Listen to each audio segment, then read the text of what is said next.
Hallo liebe Wanderfreunde, heute sind wir im Alpbachtal und ich sage mal viel Spaß auf der Tour in unserem Indian Summer. Das Alpbachtal liegt in den Kitzbüheler Alpen und bietet uns heute eine tolle Wanderung auf einem 11 Kilometer langen Panoramaweg. Die Highlights sind zwei aussichtsreiche Gipfel, schöne Einkehrmöglichkeiten und das Ganze nur mit moderaten 363 Höhenmetern. Hier schon mal ein paar kleine Impressionen vom Berg. Aber beginnen wir in der Gesamtübersicht. Dass wir in Österreich sind, muss ich ja jetzt wohl nicht mehr sagen.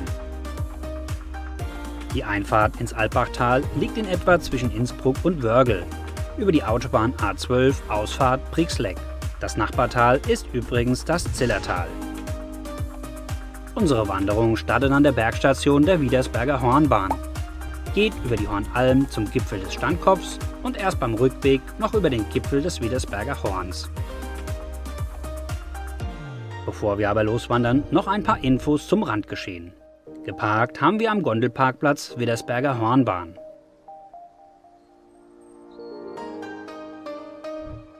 Da wir uns den Aufstieg sparen wollten, sind wir die ersten Höhenmeter gegondelt.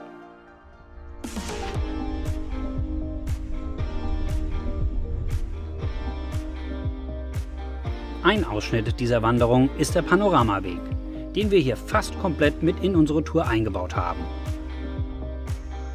Wir gehen von diesem Schild aus in Richtung Lift. Der Weg schlängelt sich erstmal gemütlich mit leichten Steigungen und dann wieder Gefällen am Hang entlang.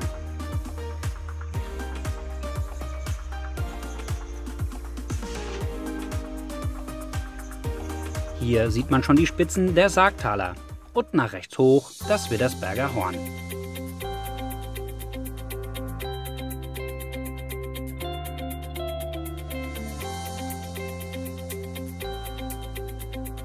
Auf diesem Abschnitt der Strecke stehen alle paar hundert Meter Bänke, die zum Pausieren einladen.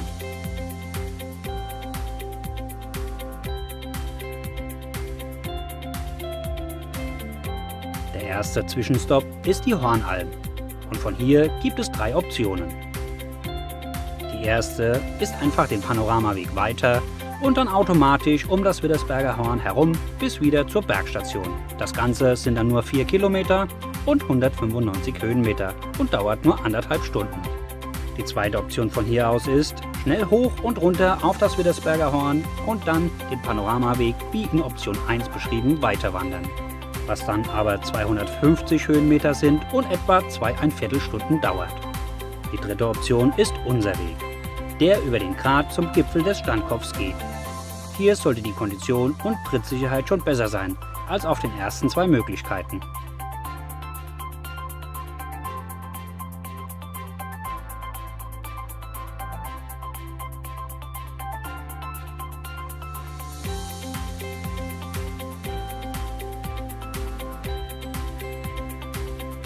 Über einen Grat zu wandern hat schon immer einen besonderen Reiz.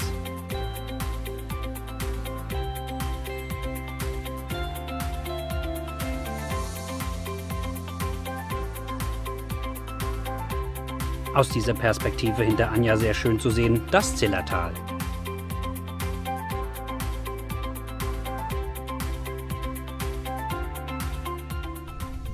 Ja, die Halloween-Geister meinen es gut mit uns. Wir sind vom 1. November. Eine ganz schöne Tour hier oben über den Grat. Hat tolle Blicke nach rechts und links. Und ich würde sagen, das ist eine Tour für jedermann.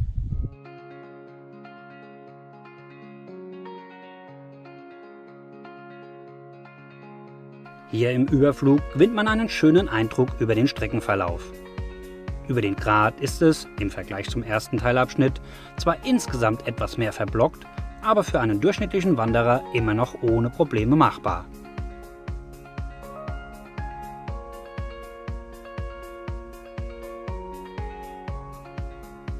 Es ist herrlich, an einem so schönen Tag nochmal einen Gipfel zu machen.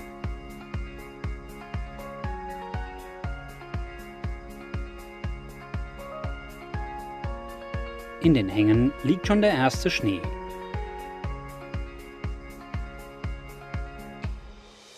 Kurz vor dem Gipfel des Standkopfs zieht die Steigung nochmal ordentlich an.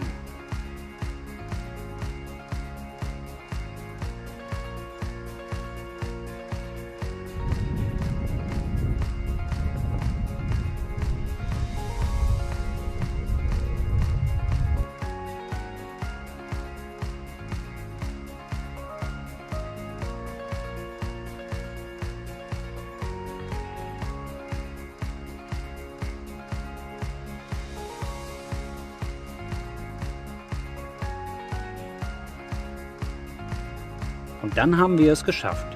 Und zur Belohnung gibt es einen Gipfelkuss. Na, wenn das nicht die Anstrengung wert war.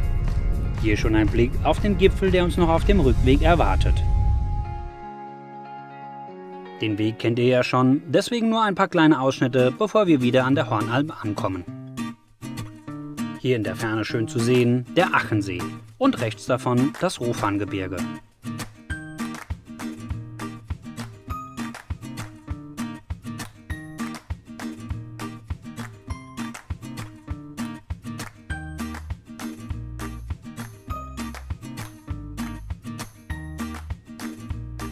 Der Anstieg ist jetzt deutlich kürzer.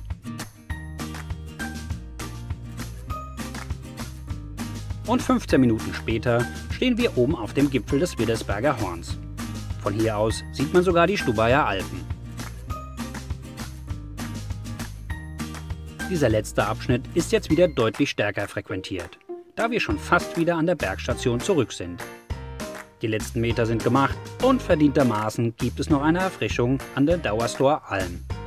Hier lassen sich in der Windabdeckung die letzten Sonnenstunden genießen.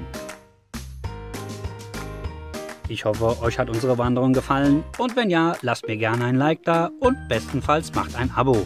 Ich freue mich. Bis zur nächsten Wanderung.